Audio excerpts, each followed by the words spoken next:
깊고 깊은 산골짜기 홀어머니를 모시고 땔감을 팔아 연명하던 외롭고 가난한 나무꾼이 있었습니다. 그의 운명은 사냥꾼에게 쫓기던 상처 입은 사슴을 숨겨주던 날 완전히 뒤바뀌고 말았습니다. 사슴은 은혜를 갚겠다며 엄청난 비밀을 털어놓았지요. 보름달이 뜨는 밤 깊은 연못으로 선녀들이 목욕하러 내려옵니다. 그때 날개옷을 숨기십시오. 하지만 명심하세요. 아이 셋을 낳기 전까지는 절대 날개옷을 돌려주어선 안 됩니다. 숨막히도록 아름다운 보름달이 뜬 밤, 나무꾼은 떨리는 손으로 가장 고운 날개옷 하나를 숨겼습니다. 날이 밝고 다른 선녀들이 모두 떠난 뒤 홀로 남아 하염없이 눈물 짓는 선녀에게 나무꾼은 모른 척 다가가 위로를 건넸습니다. 하늘로 갈 길을 잃은 선녀는 결국 지상에 남아 그의 아내가 되었습니다. 세월이 흘러 부부에게는 눈에 넣어도 아프지 않을 예쁜 두 아이가 태어났습니다. 아이들의 웃음소리가 끊이지 않는 단란한 가정이 되자 나무꾼의 마음속에도 서서히 안도감이 피어올랐습니다. 이제는 괜찮겠지. 아이가 둘이나 생겼고 정이 이렇게 깊어졌는데 이제 그녀도 하늘을 잇고 나의 진짜 아내가 된 걸 거야. 그러던 어느 비 오는 날이었습니다. 마루에 앉아 멍하니 잿빛 하늘을 보며 눈물 흘리는 아내를 본 나무꾼은 가슴이 찢어지는 듯 했습니다. 고향을 그리워하는 아내가 너무도 가여웠던 그는 굳게 잠가두었던 마음이 흔들려 그만 다락 깊숙이 숨겨두었던 날개옷을 꺼내어 건네고 말았습니다. 여보, 제발 울지 마오. 이걸 한번 입어보고 부디 그리운 마음을 달래시오. 하지만 그것은 돌이킬 수 없는 실수였습니다. 날개옷을 걸치자마자 아내의 눈빛은 다시 하늘의 선녀로 돌아가 있었습니다. 선녀는 곁에 있던 두 아이를 양팔에 번쩍 안아들었습니다.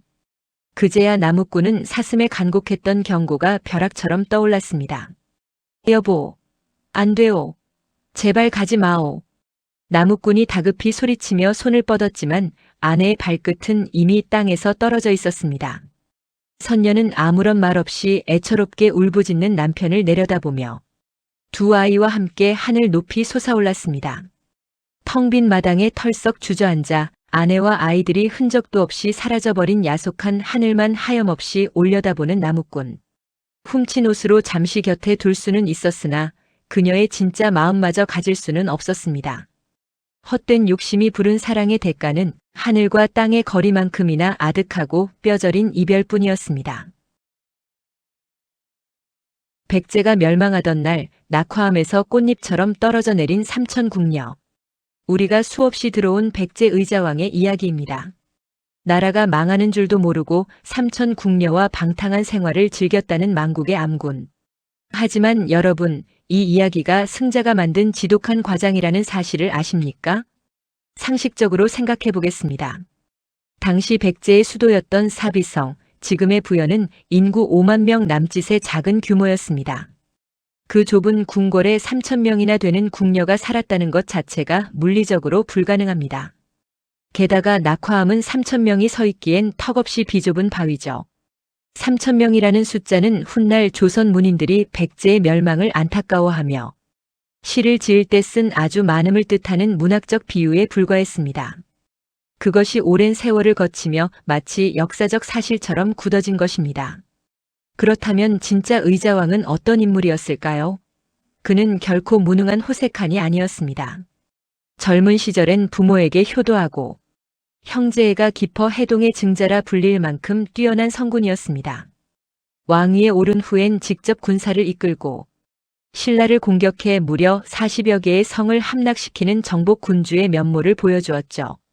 대야성을 함락시키며 신라를 벼랑 끝까지 몰아넣었던 강력한 왕이었습니다. 하지만 권력이 강해지며 오만해진 탓일까요? 말년의 충신들을 멀리하고 귀족들과 심각한 권력 투쟁을 겪으며 굳건했던 백제에 서서히 금이 가기 시작했습니다. 그 틈을 타 나당 연합군이 거세게 밀고 들어왔죠. 백제의 멸망은 왕의 방탕함 때문이 아니라 지배층의 분열과 급변하는 국제 정세를 읽지 못한 외교적 고립이 부른 참사였습니다. 역사는 언제나 승자의 기록입니다. 신라와 당나라는 자신들의 침략을 정당화할 명분이 필요했습니다. 멀쩡한 나라를 무너뜨린 게 아니라 백성을 도탄에 빠뜨린 타락한 왕을 벌한 것이라 포장해야 했죠.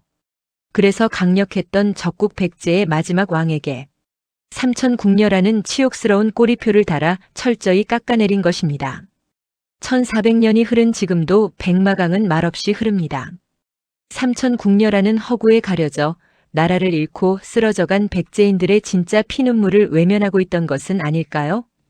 이제는 망국의 책임을 한 명의 왕에게 덮어씌운 승자의 역사에서 벗어나 백제 멸망이 던지는 뼈아픈 교훈을 다시 한번 되새겨 보아야 할 때입니다.